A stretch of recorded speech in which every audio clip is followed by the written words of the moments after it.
Hello guys, it's me Souman Khan. Welcome back to my another vlog video. Guys, আজকের ভিডিওটা তো তোমরা দেখে বুঝে ফেলছো থাম্বনেল এবং কি ইন্ট্রো।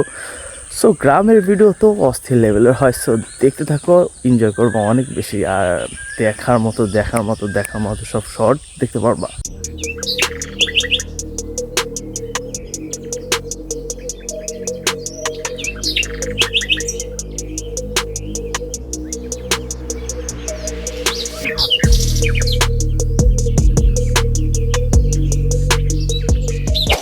গাইস, সকালবেলা যে পাখির কিচিরমিচির এবং কি মুরগি হাঁসের গ্রাম অঞ্চলে যে ডাকগুলা শোনা যায়, সেগুলা কিন্তু সকালবেলা না উঠলে বোঝা যায় না। আর সকালবেলা সূর্য ওঠাটা কিন্তু দেখার মতো জোস লেভেল হয়। আর গ্রামের মানুষ সকাল সকাল ঘুম থেকে উঠে, ঢাকা শহরের মানুষ অনেকে আছে যে সকাল সকাল উঠে, বাট অনেক বেশিরভাগ মানুষ কিন্তু দেরি করে ওঠে।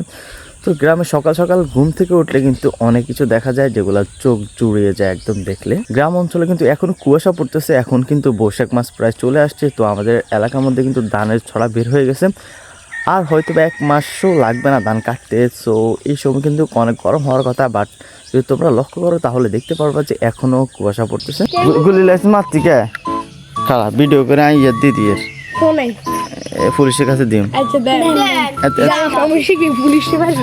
এটা বাবরে খাইছেন, এই তো আসামি, তারা ধরলে এইটা তো বন্দুক লাইছে, বন্দুক লাইছে, এইটারে ধরতে হবে, এইটারে ওরে বাবুরে খাইছেন। এদের মতো একসময় আমিও ছিলাম, এখন তো বড় হয়ে গেছে, এখন বোঝার মতো অনেক কিছুই হয়েছে। সো তারাও যখন আমাদের মতো হয়ে যাবে তখন বুঝতে পারবে যে পশু পাখি মারা কতটা নিষ্ঠুরতা। সো এখন বোঝালেও তাদের কাজ হবে না, তারা দৌড়তে যদিও তেমন একটা ট্রাই করতে পারে না। ছোটো মানুষ তো আর তীর তো এত ভালো না, পাখির গায়ে লাগবে না। গাইজ, গ্রাম অঞ্চলে খেলার স্মৃতিগুলোর কথা কিন্তু আমার মনে পড়ে গেছে, কারণ আমি একটু আসার পরে দেখলাম যে এই জায়গার মধ্যে খেলার একটা ক্রিকেট মাঠ করছে। সো আমার অতীত অনেক বেশি মনে পড়ে গেল, কারণ অতীতে অনেক মারামারি করছে, অনেক কিছুই করছি খেলার জন্য। এখন আমার মারামারি করার মতো মানুষ নেই, কারণ আমার ফ্রেন্ড সার্কেল যারা আছে সবাই কিন্তু চলে গেছে বাইরে। সো আমি চলে যাচ্ছি অল্প কিছুদিনের মধ্যে, সেটা তো তোমাদেরকে বলে দিলাম। আমি যাচ্ছি 28শে মার্চ 2026। সো ওখানে গিয়ে কিন্তু অনেক ভিডিও তৈরি করবো। তোমরা যদি দেখতে চাও তাহলে এই চ্যানেলটা কী করতে হবে, চ্যানেলকে সাবস্ক্রাইব করে রাখতে হবে অবশ্যই।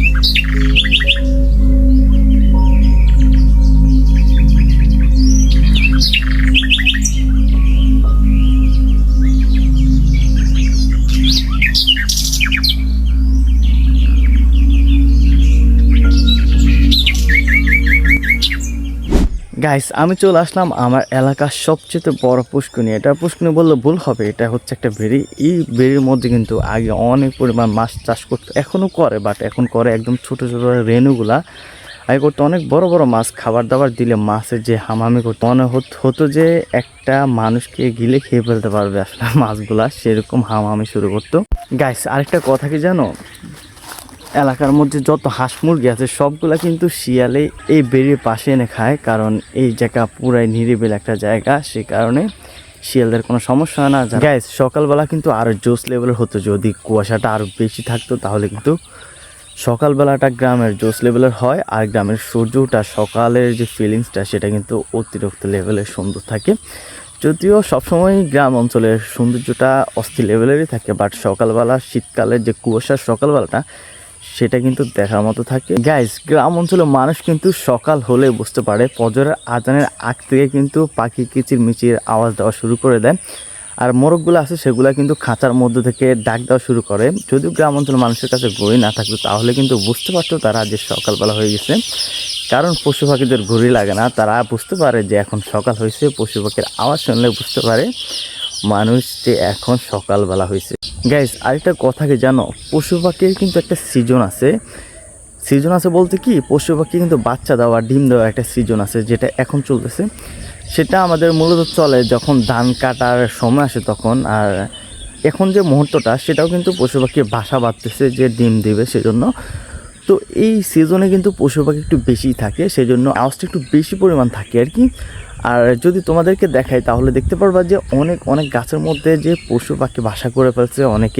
অনেক পাখি আছে খড় দিয়ে বাসা করছে, অনেকে আছে যে আবার ওই যে কী জানে বলে এটাকে, মানে কোরল বলে আর কি, যে ছিদ্র করে দেন ভিতরে বাসা করে। তো অনেক পাখি অনেক সিস্টেমে বাসা করে। আমি ছোটোবেলায় অনেক পশু পাখি নষ্ট করছি, সেটা অনেকেই করছে হয়তো বা ছোটোবেলায়। যখন আমি পশু পাখি নিয়ে আসতাম তখন বাড়িতে আনার পর আমার দাদা, আমার বড় ভাই, আমার আব্বু, আমার আম্মু সবাই চিল্লাচিল্লি করতো, বাট তখনও আমি তাদের কথা শুনতাম না। আমি নিয়ে আসতাম, একবার নিয়ে আসার পরে যদি এটাকে ছেড়ে দিত তাহলে আবার নিয়ে আসতাম। যদিও আমি ছোট ছোট বাচ্চা নিয়ে আসতাম, যেগুলা ছাড়লেও যেতে পারতো না, সেগুলো নিয়ে আসতাম, এসে অনেকদিন পালতাম, তারপরে বিলে খাইয়ে ফেলতো, অনেক অনেক সমস্যা হতো। এবং কি আমি যখন আনতাম তখন কিন্তু অনেক আনন্দ কাজ করতো। আর যখন 4-5 দিন 10 দিন হয়ে গেছে, মানে খাবার দাবার ম্যানেজ করা সব কিছু মিলিয়ে কষ্ট হয়ে যেত, তখন আবার এগুলা ছেড়ে দিতাম আর কি। এগুলো আর ভালো লাগতো না, তখন একটা অবহেলা কাজ করতো এই পশু পাখি, মানে যে পাখিগুলো আনতাম সেগুলোর উপরে। তারপরে ওগুলো আস্তে আস্তে মানে কোনো না কোনো কারণে নষ্ট হয়ে যেত, কিছু খেয়ে ফেলতো, এই অবস্থা হতো আর কি, যেগুলো আসলে আমি বুঝতাম না আগে, সেই জন্যই করতাম। তো এই ছিল আমার ভিডিওটা কেমন লেগেছে তোমরা কিন্তু কমেন্টে জানাবা। আর তোমার গ্রাম কোনটা সেটাও কমেন্ট করতে ভুলবা না। যদিও তোমরা শহরে অনেকে থাকো, বাট গ্রাম অঞ্চলে কিন্তু তোমাদের দাদার বাড়ি থাকে, সো দাদার বাড়ি কোথায় সেটা কমেন্ট করে জানাবা। আর নেক্সট ভিডিও আমি হয়তো বা সৌদি আরবের কিংবা এয়ারপোর্ট নিয়ে ভিডিওটা করতে যাচ্ছি। সো সেটা দেখতে হলে কী করতে হবে, আমার এই চ্যানেলে চোখ রাখতে হবে। সো দেখা হচ্ছে নেক্সট ভিডিও, সে পর্যন্ত সবাই ভালো থাকবা, সুস্থ থাকবা, আল্লাহ হাফেজ।